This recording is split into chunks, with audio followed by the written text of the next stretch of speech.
Dans cet hôtel de Terre Sainte, 15 personnes sont employées. Serveurs, réceptionnistes, femmes de ménage, tous vivent grâce à une clientèle essentiellement locale.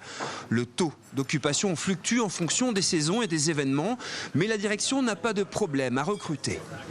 De manière très concrète, j'ai passé une annonce la semaine dernière sur les réseaux sociaux, que je ne nommerai pas évidemment.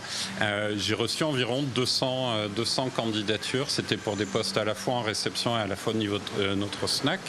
Disons que le diplôme, ça sera peut-être le petit élément supplémentaire. Mais la base pour moi, c'est vraiment la motivation et puis l'intérêt de découvrir ce nouveau métier. Donc motivation et passion, c'est peut-être les deux éléments moteurs. Ici, un tiers des salariés sont diplômés. Les autres, des passionnés comme Vanessa, 20 ans, motivée et qui a arrêté ses études. J'aime bien avoir un contact avec les clients. J'aime plus principalement être barmaid, faire des cocktails en longueur de journée. Après, c'est vrai que moi, je suis plus du matin. Concernant les petits déjeuners, etc. Donc en vrai, barmaid, c'est plus l'après-midi. Ça m'arrive parfois de faire. Ce matin, Romane est venue passer un entretien et postule pour être barmaid. Et là aussi, pas de diplôme spécifique.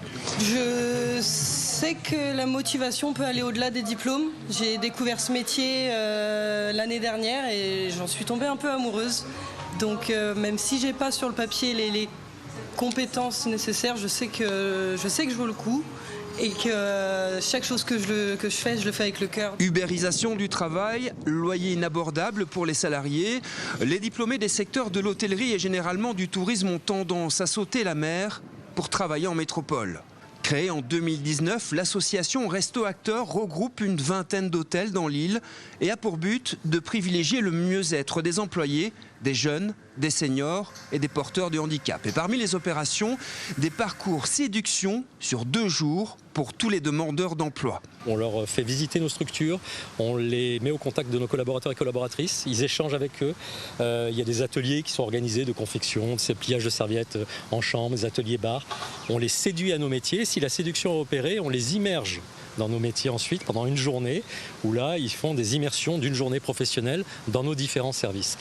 Et pour une suite, si l'immersion a fonctionné, on va sur des immersions plus longues, des stages, des formations plus longues qui débouchent régulièrement, fort heureusement, sur des emplois. Pas de crise dans un secteur regroupant 14 000 emplois à condition de s'adapter aux différentes évolutions. Par exemple, depuis la crise du Covid, contrairement à leurs aînés, les jeunes ne vivent plus pour travailler, mais travaillent pour mieux vivre.